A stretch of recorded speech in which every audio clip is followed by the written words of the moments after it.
A Day in My Life as a Work From Home Mom Solo Parent Edition. Good day everyone! Here's a glimpse of my day wrapped in a 3-minute vlog. Ang sarap naman ng pasok ng bagong taon. Sinimulan agad sa pagpo-procrastinate. Huwag niyo po yung tularan. Anyway, it's a brand new year at nagdami na ulit plano na kailangan atupagin. And aside from that, before ko simulan ang mga plano ko, mag-organize muna ako ng kalat dito sa bahay at yung mga bagay na hindi na dapat dalhin sa 2026. Sapo na i-restock mo na itong itlog na ang cute ng organizer na to. Hindi nga lang kasya ang isang tray, parang mga 1 dozen ang kakasya pero saktong-sakto talaga to sa spot dito sa gilid ng microwave ko. Alam nyo naman bawat sulok kapag maliit ang bahay, tinitake advantage talaga. Anyway, we're just making some egg sandwich for today at sabi ko nga kanina na mag-organize kaya lapagan tayo ng fridge ngayong bagong taon. Ako, ito ang goal ko ngayon, ang itapon ang mga na-expire na mga products at mga leftover food naman na hindi na kayang kainin. Itapon na Isama mo na rin ang ex mo na sakit lang sa ulo ang ambag. Agoy.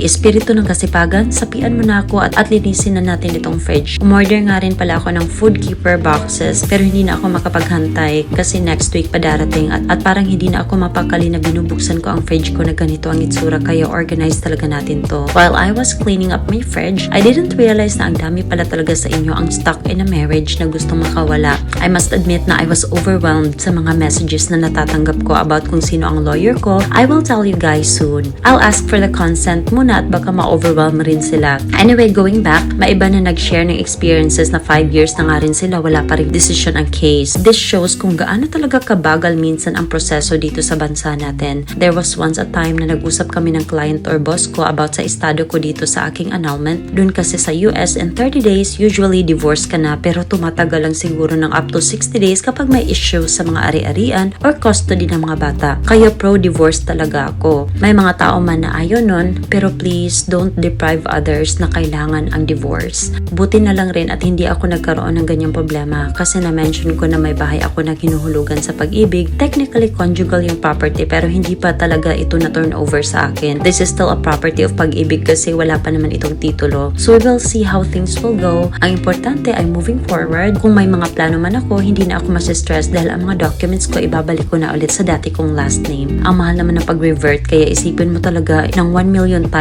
kung worth it ba talaga magpakasal kayo. Totoo talaga ang sinasabi nila, no? Na importante talaga na mas mahal ka ng lalaki. Kasi isipin mo yun, kapag naging asawa ka, padadagdagan lang ang trabaho mo. Ikaw mag-aalaga ng bata, mag-aalaga ka pa ng mister mo. May nabasa nga ako na ang marriage daw nakaka-benefit lang sa babae kung mayaman ang lalaki. Pero kapag hindi, she's just adding a responsibility for herself. Kaya kapag may nagsasabi sa akin na hindi daw ako mabubuhay kapag walang lalaki, I will always beg to disagree about that. Kasi naitaguyod ko naman ang anak ko at si Cookie na kami lang. May tinitirhan naman kami at komportable naman ang buhay namin ng walang lalaki. Later tonight, nagluto na rin ako ng beef stew na gusto ko talaga kapag ipares sa mashed potato. If you haven't tried this guys, try nyo talaga to. Palambutin nyo lang ang beef hanggang sa maubos ang pasensya nyo.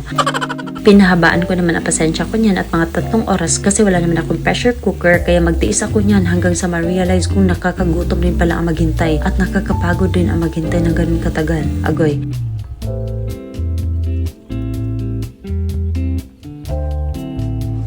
Anyway, worth it naman ang ilang oras na luto, no? Kasi napakasarap nga rin ang dinner namin yan. At natapos ng araw na na-organize ko ang fridge ko, na goal ko talaga ngayon. So, let's call it a day and thank you so much for watching. Bye!